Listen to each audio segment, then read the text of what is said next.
Hi, welcome back to my channel. അപ്പം നമ്മൾ കഴിഞ്ഞ ക്ലാസ്സിൽ ലൈവായിരുന്നു എടുത്തത്. അതിൽ നമ്മൾ മെൻസുറേഷൻ എന്നുള്ള ചാപ്റ്ററിൻ്റെ ചെറിയ കോൺസെപ്റ്റൊക്കെ ഡിസ്കസ് ചെയ്തു. അപ്പോൾ എനിക്ക് മനസ്സിലായൊരു കാര്യമുണ്ട്. ഇത് ഞാൻ സാധാരണ ഷൂട്ട് ചെയ്യുന്ന റൂമല്ല കേട്ടോ, അതിന് ചെറിയ ഡിഫറൻസ് ഒക്കെ ഉണ്ടാവും. അപ്പം ലൈവിൽ പല കുട്ടികൾക്കും ജോയിൻ ചെയ്യാൻ പറ്റിയില്ല. അതുകൊണ്ടാണ് ഞാൻ ഇങ്ങനെ സെഷൻ തന്നെ സെപ്പറേറ്റ് ഇടുന്നത്. സോ മെൻസുറേഷൻ എന്ന് പറയുന്നത് ഞാൻ അതിൽ പറഞ്ഞ കാര്യങ്ങളൊന്ന് ജസ്റ്റ് റിപ്പീറ്റ് ചെയ്യുന്നു. അത് 9th 10th ക്ലാസ്സിൽ സർഫസ് ഏരിയ ആൻഡ് വോളിയൂംസ് എന്നുള്ളൊരു ചാപ്റ്റർ ഉണ്ട്. ആ ചാപ്റ്റർ അത്ര ഇമ്പോർട്ടൻ്റ് ആണ്. 9th സ്റ്റാൻഡേർഡിൽ സർഫസ് ഏരിയ ആൻഡ് വോളിയൂംസ് എന്നുള്ള ചാപ്റ്റർ ഉണ്ട്. And 10th standard we are going to continue the same chapter, surface area and volumes. And in 9th standard you are chapter number 8 is surface area and volume, and in 10th standard also I think chapter number 8 is same chapter, surface area and volumes. That means we are going to continue the discussion from 9th standard to 10th standard. And in 9th and 10th the most important chapter is surface area and volumes, one of the most important. That means, so you may think that why I am saying about this chapter surface area and volumes, that is in 9th and 10th. No, this mensuration, this chapter is totally related with the chapter surface area and volumes. That means mensuration is the base for the chapter surface area and volumes. So if a student, if she or he, if they are not going to learn this mensuration chapter properly, if they are not going to watch the video which I am sending on the chapter mensuration properly, that will reflect, that will create many problems in 9th standard when we learn surface area and volumes. That means mensuration is the base for the chapters surface area and volumes in 9th and 10th. So 9th and 10th അത്രയും important ആയിട്ടുള്ള ചാപ്റ്ററാണ് surface area and volumes. അത് പഠിക്കണമെങ്കിൽ mensuration അറിഞ്ഞിരിക്കണം. So mensuration എന്ന് പറഞ്ഞാൽ measurement. നമ്മൾ സോളിഡ്സിനെ measure ചെയ്യാൻ പോകുന്നു, അല്ലെങ്കിൽ സോളിഡ്സിനെ മെഷർ ചെയ്യാൻ പോകുന്നു. Then you can ask me A question, solids, what is solids? Mensuration എന്നുള്ള ചാപ്റ്റർ ലാസ്റ്റ് വെക്കാൻ കാരണം because this is one of the most important chapter, that's why. So please watch the video properly without skipping any portion, and through this video we are just going to learn the basic concept, intro, that much only. And next video onwards we will explore the concept. So what do you mean by solids? Mensuration means we are going to explore with the solids. What do you mean by solids? Many things around us are solids. Cuttle, then door, then cupboard. You can see a cupboard. You cannot see, cannot see the cupboard. I will show you. See, cupboard is one of the example of solid, cupboard. Then many things around us, like door. See, door is an example for solid. Then book is another example for solid. Then iron box is solid, and books, this kind of what it is known as, I don't know, patra, solids. And dolls. See, doll, these all are solids, example for solids. അതായത് നമ്മുടെ ചുറ്റുമുള്ള സാധനങ്ങളൊക്കെ സോളിഡാണ്. അപ്പോൾ എന്താണ് solid എന്ന് നമുക്ക് ഇന്ന് define ചെയ്യാം, നോക്കാം.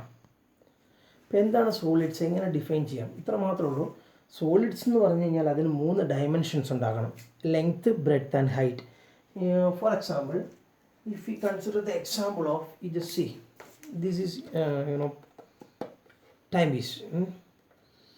ഈ ടൈം പീസ് നിങ്ങൾ കണ്ടിട്ടുണ്ടോ എന്നറിയില്ല, ഞാൻ ഒരാഴ്ച ഇൻട്രൊഡ്യൂസ് ചെയ്തതാണ്. ഇതെൻ്റെ ഞാൻ ചെറുപ്പം മുതൽ ഉപയോഗിക്കുന്നൊരു, ഞാൻ പഠിച്ചുകൊണ്ടിരുന്ന സമയത്തൊക്കെ അലാറം വെച്ചുള്ളൊരു ടൈം പീസാണ്. സോ ഇത് നിങ്ങളിവിടെ ശ്രദ്ധിച്ചാൽ മനസ്സിലാവും, ഇതൊരു സോളിഡാണ്. വൈ? ബിക്കോസ് ഇതിന് 3 ഡയമെൻഷൻസ് ഉണ്ട്. You just see, this is length, and this is width or breadth, and this is height. Once again, length, breadth and height, 3 dimensions are there. So this is a 3 dimension, length, breadth and height. That's why it is known as solid.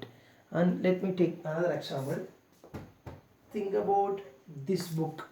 Next example, it is also having 3 dimensions, like length, and this is breadth, and this is height, 3 dimensions. So again it is a solid. And think about this, this one, a vessel. And think about this one. This is also having dimensions, but it is not having length and breadth, but still it is having height, and this is a circular portion. So ആ സർക്കിളാണത്. സർക്കിളിന് dimension എന്ന് പറഞ്ഞാൽ radius ആണ്. So radius ഒക്കെ ഉണ്ട്. So ഇങ്ങനത്തെയുള്ള സാധനങ്ങളാണ് solid. അതായത് dimensions കുറേ ഉണ്ടാവും. ഇനി വേറൊരു രീതിയിൽ പറഞ്ഞു കഴിഞ്ഞാൽ ഈ പാത്രം നിങ്ങൾ ഒരു പേപ്പറിൽ വരയ്ക്കാൻ പോകുമെന്ന് വിചാരിക്കാം. ഈ ഒരു പാത്രം നിങ്ങൾക്ക് പേപ്പറിൽ കംപ്ലീറ്റ് ആയിട്ട് റെപ്രസെൻറ്റ് ചെയ്യാൻ പറ്റും. ഈ പാത്രം നിങ്ങളൊരു പേപ്പറിൽ വരയ്ക്കുകയാണെങ്കിൽ ഈ പാത്രത്തിൻ്റെ ഏതെങ്കിലും സൈഡ് ഫേസൊക്കെ നിങ്ങൾക്ക് ഷെയ്ഡ് ചെയ്ത് വരയ്ക്കാമെന്നല്ലാതെ പാത്രം മുഴുവനായിട്ട് അതിൻ്റെ ഉൾഭാഗമൊക്കെ നിങ്ങൾക്ക് ഒരു പേപ്പറിൽ വരയ്ക്കാൻ പറ്റൂ ഇല്ല. It is not possible. So that is a speciality of solid. We cannot represent a object, a solid object on a paper. We cannot express or represent a solid object on a paper completely. We can represent some faces and all, but still we cannot completely represent a solid. So അങ്ങനത്തെ കാര്യങ്ങളൊക്കെയാണ് solid എന്ന് പറഞ്ഞു കഴിഞ്ഞാൽ. അപ്പം ഇതൊക്കെയാണ് solid. അപ്പോൾ ഇതിനെപ്പറ്റി നമ്മൾ എക്സ്പ്ലോർ ചെയ്യാൻ പോവാണ്. അപ്പോൾ നമ്മൾ ഈ ചാപ്റ്ററിൽ മെയിനായിട്ട് എക്സ്പ്ലോർ ചെയ്യുന്നത് ജസ്റ്റ് 3 സോളിഡ്സ് ആണ്. And in 9th standard we are going to explore more. So in this chapter we are going to explore only 3 objects. First one is this is not a cube. Let me search for a cube. അവൻ്റെ ടോയ്സിലുണ്ടാവും. ഞാൻ നോക്കട്ടെ cube ഉണ്ടോയെന്ന് നോക്കിയിട്ട് വരാം.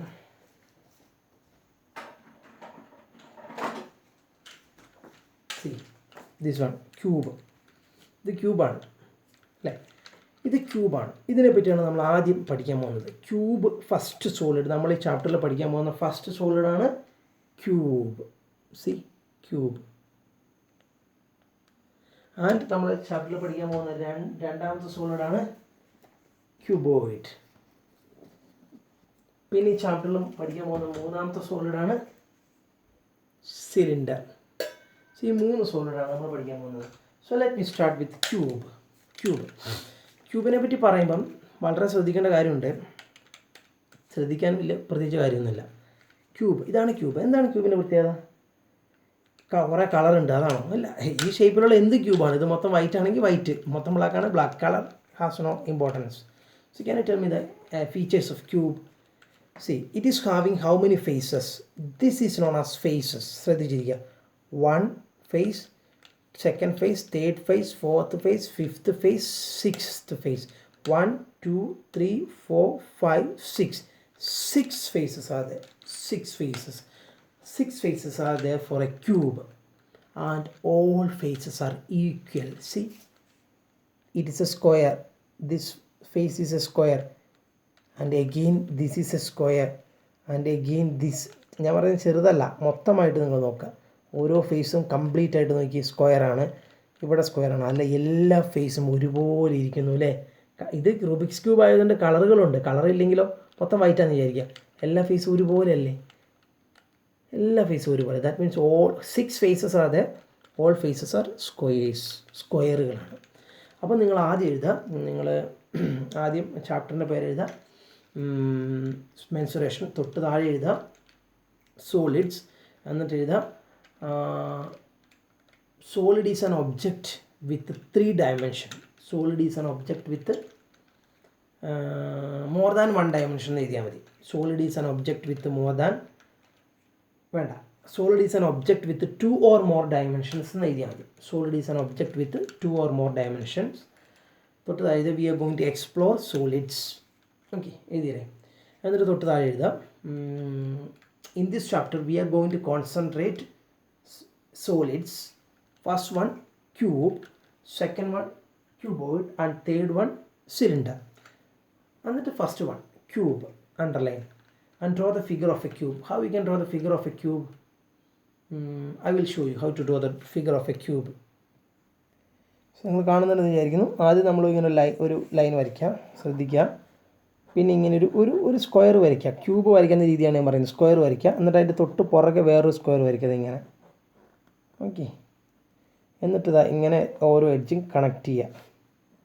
So it becomes A cube. ഇങ്ങനെയാണ് cube വരയ്ക്കുക. ഇനി cuboid ആണെങ്കിലോ സ്ക്വയർ വരയ്ക്കരുത്, ഒരു റെക്റ്റാങ്കിൾ വരയ്ക്കുക. ക്യൂബിൻ്റെ കാര്യത്തിൽ എല്ലാം സ്ക്വയറാണ്, പക്ഷേ ക്യൂബോയിഡിൻ്റെ കാര്യത്തിൽ എല്ലാം സ്ക്വയർ അല്ല. 2 റെക്റ്റാങ്കിൾ ഇങ്ങനെ വരച്ചിട്ട് കണക്ട് ചെയ്യുക. So it becomes a cuboid. Okay. ക്യൂബിൻ്റെ എല്ലാ സൈഡും ഈക്വലായിരിക്കും. അതിനെ നമ്മൾ എ എന്ന് വിളിക്കാം. എല്ലാ സൈഡുകളും ഈക്വലായിരിക്കും. എല്ലാ സൈഡും ക്യൂബിൻ്റെ ഈക്വലായിരിക്കും. സോ എല്ലാ സൈഡും എ എന്ന് വരയ്ക്കാം.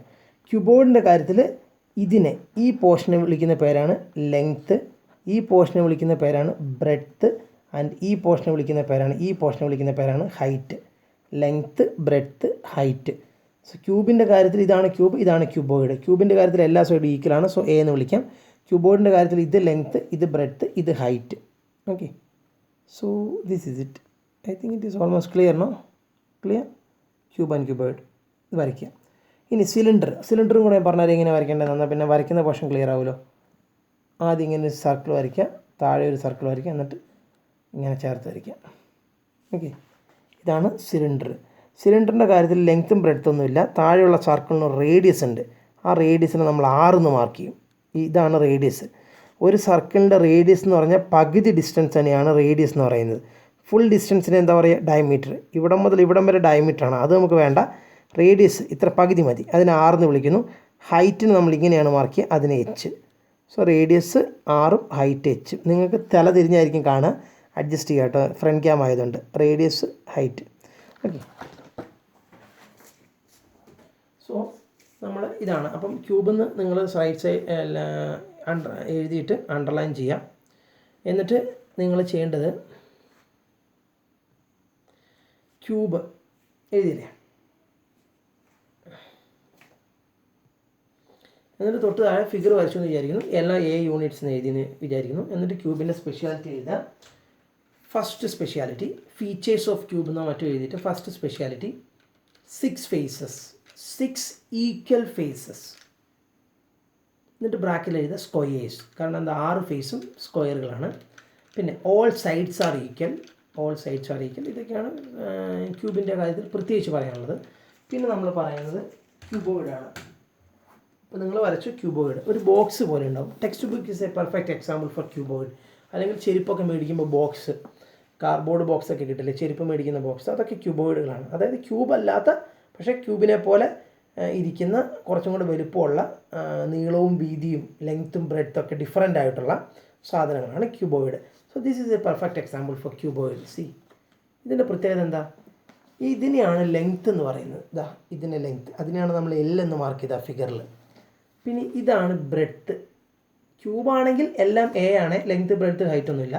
പക്ഷേ ക്യൂബോയിഡിൻ്റെ കാര്യത്തിൽ വരുമ്പോൾ ഇത് ലെങ്ത്ത് നമ്മൾ മാർക്ക് ചെയ്തു ഫിഗർ ഉണ്ടല്ലോ നിങ്ങളുടെ കയ്യിൽ. ഇതാണ് ബ്രെഡ്ത്ത്, ഇതാണ് ബ്രെഡ്ത്ത്. സോ ഇതാണ് ലെങ്ത്ത്, ഇതാണ് ബ്രെഡ്ത്ത്, പിന്നെ മുകളിലോട്ട് വരുന്ന ഇതാണ് ഹൈറ്റ്. അങ്ങനെ 3 പോർഷൻസ് ഉണ്ടാവും. ഇപ്പോൾ ക്യൂബോർഡിന് എഴുതാം, ഫിഗർ വരയ്ക്കാം, നേരത്തെ പറഞ്ഞ രീതിയിൽ ഫിഗർ വരയ്ക്കാം. അതിനുശേഷം തൊട്ട് താഴെ എഴുതാം എത്ര ഫേസസ് ഉണ്ട്. Just like cube, it is also having 6 faces. Do you want to count? 1, then back face 2, then side face 3, then 4, then 5, then 6 faces ആണ്. സോ 6 ഫേസ് ഉണ്ട്. അപ്പോൾ 6 ഫേസസ് എന്ന് എഴുതാം. പക്ഷേ 6 ഫേസും സ്ക്വയർ ആണോ? അല്ല, നോക്കി, ഇതൊരു സ്ക്വയർ എന്ന് പറയാൻ പറ്റും. ഇതൊരു ജസ്റ്റ് റെക്റ്റാങ്കിളാണ്. ഫ്രണ്ട് ഫേസും ബാക്ക് ഫേസും റെക്റ്റാങ്കിളാണ്. റെക്റ്റാങ്കിളും സ്ക്വയറും തമ്മിലുള്ള വ്യത്യാസം എന്താ? റെക്റ്റാങ്കിളിൻ്റെ എല്ലാ സൈഡും ഈക്വൽ ആവില്ല, സ്ക്വയറിൻ്റെ എല്ലാ സൈഡും ഈക്വലാണ്. നോക്കി, ഇത് സ്ക്വയർ ആണോ? ഈ സൈഡിൽ നിങ്ങൾ സ്ക്വയർ ആണിത്? ഇല്ല, ഇതൊരു ദീർഘചതുരം അല്ലെങ്കിൽ എ ലോങ് റെക്റ്റാങ്കിൾ എന്നൊക്കെ പറയാം, ഒരു ബിഗ് റെക്റ്റാങ്കിൾ. സ്ക്വയർ ഒന്നുമല്ല. അപ്പം ക്യൂബോയിഡിൻ്റെ കാര്യത്തിൽ എല്ലാ ഫേസും സ്ക്വയർ ആകണമെന്നൊന്നുമില്ല, സ്ക്വയർ ആവാതിരിക്കാം, അങ്ങനെയുള്ള സാധ്യതകളൊക്കെ ഉണ്ട്. അപ്പോൾ 6 ഫേസസ് ഉണ്ട്. പിന്നെ തൊട്ട് താഴെ എഴുതാം ഓൾ ഫേസസ് ആർ റെക്റ്റാങ്കിൾസ് എന്ന് എഴുതാം, സ്ക്വയേഴ്സ് എന്ന് എഴുതാൻ പറ്റില്ല. All faces are rectangles. Okay, അത്രയും കാര്യങ്ങളാണ് ക്യൂബോയിഡിൻ്റെ കാര്യത്തിൽ എഴുതാം. പിന്നെ വന്നിട്ട് നമുക്ക് വേണ്ടത് സിലിണ്ടറാണ്. സിലിണ്ടർ, ഇപ്പോൾ ഞാൻ ഫിഗർ തന്നു, ഇതൊരു പെർഫെക്റ്റ് എക്സാമ്പിൾ ഫോർ സിലിണ്ടർ. സിലിണ്ടറിൻ്റെ പ്രത്യേകത ഇതാണ്. മുകളിലത്തെ സർക്കിളും സിലിണ്ടറിന് എഴുതുക, അണ്ടർലൈൻ ചെയ്യുക, എന്നിട്ട് റൈറ്റ് സൈഡിൽ ഫിഗർ വരയ്ക്കുക, എന്നിട്ട് തൊട്ട് താഴെ എഴുതുക first feature, the upper face and the lower face are circles. നോക്കി, സിലിണ്ടറിൻ്റെ താഴെ ഭാഗവും സിലിണ്ടറിൻ്റെ മുകൾ ഭാഗവും എന്താണ്? സർക്കിൾസ് ആണ്. Okay, so lower face and the upper face are circles. അതാണ് ഫസ്റ്റ് ഫീച്ചർ. ദെൻ പിന്നെ ഹൈറ്റ് നമ്മൾ നേരത്തെ മാർക്ക് ചെയ്തല്ലോ. സിലിണ്ടറിൻ്റെ ഹൈറ്റ് എന്ന് പറഞ്ഞാൽ ഇവിടം മുതൽ ഇവിടം വരെ വരുന്ന ഉയരമാണ് ഹൈറ്റ് എന്ന് പറഞ്ഞാൽ. സിലിണ്ടറിൻ്റെ മെയിൻ ഫീച്ചർ അപ്പർ ഫേസും ലോവർ ഫേസും സർക്കിളാണ്. ഓക്കെ, പലതരത്തിലുള്ള സിലിണ്ടർ വരാം. ഒന്ന്, അത് നിങ്ങൾ എഴുതണമെന്നില്ല, മനസ്സിലാക്കിയാൽ മതി. ഈ സിലിണ്ടറിൻ്റെ പ്രത്യേകത എന്താണ്? ഇതിൻ്റെ അപ്പർ ഫേസ് ഓപ്പൺ ആണ്, ലോവർ ഫേസ് ക്ലോസ്ഡ് ആണ്. അങ്ങനത്തെ സിലിണ്ടർ വരാം. പാത്രം ഒരു എക്സാമ്പിളാണ്. ഒരു വശം ക്ലോസ്ഡ് ആയിരിക്കും, എങ്കിലും നമുക്ക് വെള്ളം ഒഴിച്ച് വെക്കാൻ പറ്റുള്ളൂ. പൈപ്പ് നോക്കി, PVC പൈപ്പ് 2 എഡ്ജും ഓപ്പണാണ്. അതൊരു സിലിണ്ടർ അല്ലേ, 2 എഡ്ജും. അതായത് സിലിണ്ടേഴ്സ് ആർ ഓഫ് 2. അപ്പം നിങ്ങൾ എഴുതിക്കോളൂ, തൊട്ട് താഴെ വേണമെങ്കിൽ എഴുതിക്കോളൂ. Cylinders are of many types. First one, both ends are closed. 2 എൻഡും ക്ലോസ്ഡ് ആയിട്ടുള്ള സിലിണ്ടർ ഉണ്ടോ? ഒരു എക്സാമ്പിൾ ഞാൻ പറയാം. നമ്മൾ അമ്മിക്കല്ല് ഇങ്ങനെ അരയ്ക്കുന്ന ആ സാധനമില്ലേ, അമ്മിക്കല്ല്, അതിൻ്റെ 2 സിലിണ്ടറാണ്, അതിൻ്റെ 2 എഡ്ജും ക്ലോസ്ഡാണ്. സോ അതൊരു എക്സാമ്പിളാണ്. പിന്നെ വേണമെങ്കിൽ നമ്മൾ അത് ഒരു എക്സാമ്പിളാണ്. 2 എഡ്ജും closed. Cylinders are of many types. First one, cylinder with both ends are closed. Then second type, cylinder with 1 end is closed. ഇങ്ങനത്തെ ഒരു എൻഡ് മാത്രം ക്ലോസ്ഡ് ആയിട്ടുള്ള സിലിണ്ടർ. പിന്നെ cylinders with both ends are open. ആരാണത്? PVC pipe. Just for an example. Okay, ഇത്രയും കാര്യങ്ങളാണ് നമ്മൾ ഈ ചാപ്റ്റർ ഈ വീഡിയോയിൽ ഉൾക്കൊള്ളിക്കാൻ ഉദ്ദേശിക്കുന്നത്. പിന്നെ ഇതിൻ്റെ കൂടെ ഒരു കാര്യം കൂടെ പറയട്ടെ, അത് ഇമ്പോർട്ടൻ്റ് ആണ്. എനിക്ക് തോന്നുന്നു അത് നമുക്ക് വേണ്ട, ഇതിൻ്റെ കൂടെ തന്നെ പോട്ടെ. അതായത് ഇത് നമ്മൾ കുറച്ച് കോൺസെപ്റ്റുകൾ പഠിക്കാൻ പോവാണ്. കോൺസെപ്റ്റുകൾ അത് നിങ്ങൾ ജസ്റ്റ് കേട്ടിരുന്നാൽ പോരാ, നിങ്ങളൊന്ന് എഴുതുക. എന്നിട്ട് തൊട്ട് താഴെ എഴുതുക, main concepts in this chapter. Main concept in this chapter എഴുതുക. ഞാൻ നോട്ട് ചെക്ക് ചെയ്യട്ടെ, ഈ പറഞ്ഞ സാധനമൊക്കെ നോട്ടിലുണ്ടോ എന്ന് ഞാൻ നോക്കൂ കേട്ടോ, ഇല്ലെങ്കിൽ അവർ സ്കൂളിലോട്ട് വിളിപ്പിക്കും. Main concept in this chapter എന്നിട്ട് എഴുതുക, വോളിയം, സർഫസ് ഏരിയ. ഇത് രണ്ടുമാണ് main concept. Volume, surface area, എന്നിട്ട് കോമ ഒന്നും കൂടി ഉണ്ട്, volume, surface area, comma, lateral surface area or curved surface area. Volume, comma, surface area, comma, lateral surface area or in bracket you can write curved surface area. എന്താണ് volume? Volume ഏതൊക്കെ സിറ്റുവേഷൻസിലാണ് apply ചെയ്യാൻ പറ്റുക? ഒരു ഉദാഹരണം ഞാൻ പറയാം. ഒരു പാത്രത്തിൽ എത്ര വെള്ളം കൊള്ളും എന്ന് ചോദിച്ചു കഴിഞ്ഞാൽ അവിടെ ഉപയോഗിക്കേണ്ട കോൺസെപ്റ്റ് വോളിയമാണ്. ഒരു പാത്രത്തിൽ എത്ര മണൽ നിറയ്ക്കാം എന്ന് ചോദിച്ചു കഴിഞ്ഞാൽ അവിടെ ഉപയോഗിക്കേണ്ട കോൺസെപ്റ്റ് വോളിയമാണ്. ഒരു പാത്രത്തിൽ എത്ര എയർ ഉണ്ട് എന്ന് ചോദിച്ചു കഴിഞ്ഞാൽ അവിടെ ഉപയോഗിക്കേണ്ട കോൺസെപ്റ്റ് വോളിയമാണ്. അപ്പോൾ എന്തായിരിക്കും വോളിയം? ഒരു ഒബ്ജക്റ്റിൻ്റെ ഉള്ളിൽ എത്രമാത്രം സ്പേസ് ഉണ്ട്, അല്ലെങ്കിൽ എത്രമാത്രം വെള്ളം കൊള്ളും, എത്രമാത്രം മണൽ നിറയ്ക്കാം, എത്രമാത്രം മണ്ണ് നിറയ്ക്കാം, എത്രമാത്രം എയർ ഉണ്ട്, അങ്ങനെയുള്ള കോൺസെപ്റ്റിലൊക്കെ വോളിയം ആണ് കോൺസെപ്റ്റ് വരിക. അതായത് ഒരു സാധനത്തിനുള്ളിൽ നിറയ്ക്കുന്ന സാധനങ്ങൾ, അതിൻ്റെ ഉള്ളിലുള്ള ഓക്യുപ്പൈ ചെയ്തിരിക്കുന്ന വായു, അങ്ങനെയുള്ള സാധനങ്ങൾ, മണ്ണ് എത്ര മാത്രം നിറയ്ക്കാം, അങ്ങനെയുള്ള സാധനങ്ങളൊക്കെ വോളിയം ആണ് അവിടെയൊക്കെ വരുന്ന കോൺസെപ്റ്റ്. അപ്പം ഒരു പാത്രത്തിനുള്ളിൽ എത്ര വെള്ളം നിറയ്ക്കുക എന്നുള്ളൊരു ക്വസ്റ്റ്യൻ ആണെങ്കിൽ അവിടെ വോളിയം, ഒരു പാത്രത്തിനുള്ളിൽ എത്ര എയർ ഉണ്ടെന്ന് ചോദിച്ചാൽ അവിടെയൊക്കെ വോളിയം എന്നുള്ള കോൺസെപ്റ്റാണ് ഉപയോഗിക്കുക. സോ അതാണ് വോളിയം. വോളിയം എന്ന് പറഞ്ഞു കഴിഞ്ഞാൽ ഒരു സാധനത്തിൻ്റെ ഉള്ളിൽ ഓക്യുപ്പൈ ചെയ്തിരിക്കുന്ന എയറിൻ്റെ അളവ് അല്ലെങ്കിൽ വെള്ളത്തിൻ്റെ അളവ്, അതൊക്കെയാണ് വോളിയം. അതുകൊണ്ടാണ് ഇങ്ങനത്തെ സാഹചര്യങ്ങളിൽ വോളിയം അപ്ലൈ ചെയ്യുന്നത്. സോ ഫസ്റ്റ് കോൺസെപ്റ്റ് വോളിയം എന്ന് എഴുതുക, അണ്ടർലൈൻ ചെയ്യുക. എന്നിട്ട് എഴുതുക, situations where which we can use the concept volume. Situations where we can use the concept volume എന്നിട്ട് എഴുതുക. എന്നിട്ട് സ്റ്റാർ തൊട്ട് അപ്പോൾ വോളിയം എഴുതും, അണ്ടർലൈൻ ചെയ്യുന്നു. എന്നിട്ട് situations where we can use the concept volume. Volume use ചെയ്യാൻ പറ്റുന്ന സിറ്റുവേഷൻസ് ഏതൊക്കെയാണ്? ഒന്നാമത്തത്, the amount of air inside an object. അടുത്തത്, the amount of water which we can fill in a vessel. The amount of sand which we can fill in a bowl. So in this kind of situations, many situations are there. These are the main 3 situations where we can use the concept of volume. മനസ്സിലായി. ഇനി അടുത്തത് surface area. Surface area എന്ന് പറഞ്ഞു കഴിഞ്ഞാൽ നമ്മളിപ്പം സർഫസുമായി relate ചെയ്ത, so എഴുതുക surface area, underline. Then you can write the concept surface area V can use the situations in connection with the surface. Write like that. The concept surface area we can use in the situations related with the surface എന്ന് പറഞ്ഞു കഴിഞ്ഞാൽ explain ചെയ്ത് തരാം എന്താണ്. അത്ര എഴുതി കഴിഞ്ഞതിന് ശേഷം അതിൻ്റെ എക്സ്പ്ലനേഷൻ ഞാൻ പറഞ്ഞു തരാം, നിങ്ങൾ കേട്ടിരുന്നാൽ മതി. ഒരു സർഫസുമായിട്ട് റിലേറ്റ് ചെയ്യുന്ന എന്ത് സാധനം, ഉദാഹരണത്തിന് ഞാനൊരു ഒരു ബുക്ക് ക്യൂബോയിഡാണ്, ഈ ബുക്ക് ഞാൻ കവർ ചെയ്യാൻ പോവാണ്. കവർ ചെയ്യുമ്പോൾ അതിൻ്റെ സർഫസ് അല്ലേ കവർ ചെയ്യുള്ളൂ, അല്ലേ? സർഫസ്. സോ അവിടെ സർഫസ് ഏരിയ കോൺസെപ്റ്റാണ് റിലേറ്റ് ചെയ്തിരിക്കുന്നത്. ഇനി അതല്ലെങ്കിൽ ഈ ക്യൂബിനെ ഞാൻ പെയിൻ്റ് അടിക്കുകയാണ്. പെയിൻ്റ് അടിക്കുക. അപ്പോൾ അവിടെ ഏത് കോൺസെപ്റ്റ്? അത് സർഫസിലല്ലേ പെയിൻ്റ് അടിക്കുന്നത്. അപ്പോൾ സർഫസ് ഏരിയ. അപ്പോൾ പെയിൻ്റ് അടിക്കുക അങ്ങനെയുള്ള കാര്യങ്ങളിലൊക്കെ ഏത് കോൺസെപ്റ്റാണ് വരിക? Surface area. So you can right examples when we paint. അത് മതി, ആ ഒരു എക്സാമ്പിൾ മതി. അപ്പോൾ സർഫസ് റിലേറ്റഡ് ആയിട്ടുള്ള ഏത് സാധനത്തിലും സർഫസ് ഏരിയയാണ്. സർഫസിൽ ചെയ്യുന്ന എന്ത് കാര്യവും സർഫസ് ഏരിയയാണ് കോൺസെപ്റ്റ് വരിക. ഇനി എന്താണ് ലാറ്ററൽ സർഫസ് ഏരിയ, എന്താണ് കേവ്ഡ് സർഫസ് ഏരിയ? അതടുത്ത് എഴുതുക. Lateral surface area in bracket caved surface area എന്ന് പറഞ്ഞാൽ എന്താണെന്ന് വെച്ച് കഴിഞ്ഞാൽ, ലാറ്ററൽ സർഫസ് ഏരിയ എന്ന് വെച്ചാൽ ചുറ്റുമുള്ള ഏരിയ എന്ന് പറഞ്ഞാൽ ഈ ക്യൂബോയിഡിൻ്റെ ലാറ്ററൽ സർഫസ് എന്ന് പറഞ്ഞാൽ ഇതും ഇതിൻ്റെ ബേക്കും ഇതിൻ്റെ ഈ സൈഡും മുകൾ ഭാഗവും താഴെ ഭാഗവും വരില്ല. ചുറ്റുമുള്ള സർഫസുകൾ മാത്രം പറയുന്നതിനെയാണ് സർഫസ് ഏരിയ എന്ന് പറഞ്ഞാൽ. ലാറ്ററൽ സർഫസ് ഏരിയ എന്ന് പറഞ്ഞാൽ. സർഫസ് ഏരിയ എന്ന് പറഞ്ഞാൽ മൊത്തം വരും, മൊത്തം സർഫസുകൾ. അതാണ് നമ്മൾ ആദ്യം പറഞ്ഞത്, വോളിയം കഴിഞ്ഞിട്ട് പറഞ്ഞത് സർഫസ് ഏരിയ. ആ സർഫസ് ഏരിയ എന്ന് പറയുമ്പോൾ മൊത്തം സർഫസും പെടും. അതിന് ഒന്ന് സെപ്പറേറ്റ് ചെയ്തിട്ട് വേറൊരു ടൈമാണ് എന്താണ് ഇപ്പോൾ പറഞ്ഞത്, lateral surface area. Lateral surface area എന്ന് വെച്ചാൽ ഇതിൻ്റെ ചുറ്റുമുള്ള ഏരിയ. സോ ലാറ്ററൽ സർഫസ് ഏരിയൻ്റെ തൊട്ട് താഴെ എഴുതാം. എന്തെഴുതാണ്? Area around an object. Area around an object എന്ന് വെച്ചാൽ ഒരു ഒബ്ജക്റ്റിൻ്റെ ചുറ്റും, മുകൾ ഭാഗം താഴെ ഭാഗം വരില്ല, ചുറ്റുഭാഗം മാത്രം. അതിനാണ് ലാറ്ററൽ സർഫസ് ഏരിയ എന്ന് പറയുന്നത്. ഇനി ഈ ക്യൂബോയിഡിൻ്റെ കാര്യത്തിലും ഇനി ഈവൻ ക്യൂബിൻ്റെ കാര്യത്തിലൊക്കെ ലാറ്ററൽ സർഫസ് ഏരിയ എന്ന് പറയുക.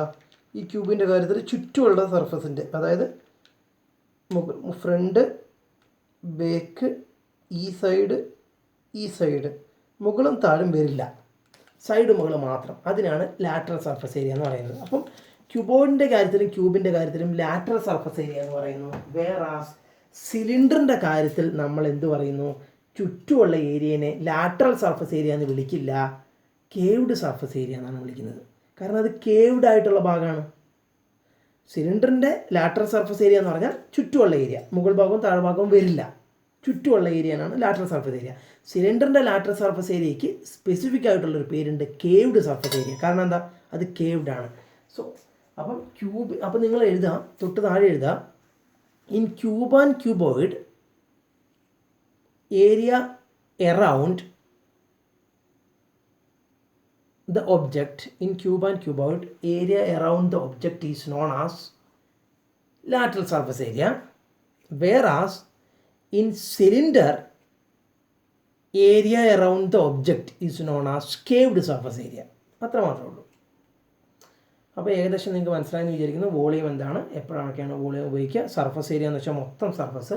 പക്ഷേ ലാറ്ററൽ സർഫസ് ഏരിയ അല്ലെങ്കിൽ കേവ്ഡ് സർഫസ് ഏരിയ എന്നൊക്കെ പറഞ്ഞാൽ ചുറ്റുമുള്ളതാണ്. ലാറ്ററൽ സർഫസ് ഏരിയ എന്ന് പറഞ്ഞാൽ ക്യൂബിൻ്റെയും ക്യൂബോയിഡിൻ്റെയും ചുറ്റുമുള്ളതിനെയും, കേവ്ഡ് സർഫസ് ഏരിയ എന്ന് പറഞ്ഞാൽ സിലിണ്ടറിൻ്റെ ചുറ്റുമുള്ളതിനെയാണ് കേവ്ഡ് സർഫസ് ഏരിയ. ഒരിക്കലും ക്യൂബിൻ്റെയും ക്യൂബോയിഡിൻ്റെയും ചുറ്റുമുള്ളതിനെ കേവ്ഡ് സർഫസ് ഏരിയ എന്ന് വിളിക്കില്ല. ക്യൂബിൻ്റെയും ക്യൂബോയിഡിൻ്റെയും ചുറ്റുമുള്ള ഏരിയനെ നമ്മൾ ലാറ്ററൽ സർഫസ് ഏരിയ എന്നും, സിലിണ്ടറിൻ്റെ ചുറ്റുമുള്ളതിനെ നമ്മൾ ലാറ്ററൽ സർഫസ് ഏരിയ എന്ന് വിളിക്കില്ല, കേവ്ഡ് സർഫസ് ഏരിയ എന്ന് വിളിക്കുന്നു. ഇത്രയേ ഉള്ളൂ ഈ കോൺസെപ്റ്റ്. ഞാൻ കുറച്ച് ഇൻട്രോ മാത്രമേ ഉള്ളൂ. അടുത്ത വീഡിയോ മുതൽ നമ്മൾ ഫോർമുലാസ് പഠിക്കും. അടുത്ത വീഡിയോ മുതൽ നമ്മൾ പ്രോബ്ലം സോൾവ് ചെയ്യും. എനിക്ക് തോന്നുന്നു ഒരു 3-4 വീഡിയോ കൂടെ ചെയ്യേണ്ടി വരുമെങ്കിൽ ചാപ്റ്റർ കംപ്ലീറ്റ് ആവുള്ളൂ. അറ്റ്ലീസ്റ്റ് ഒരു 4-5 വീഡിയോ എങ്കിലും ചെയ്യണം.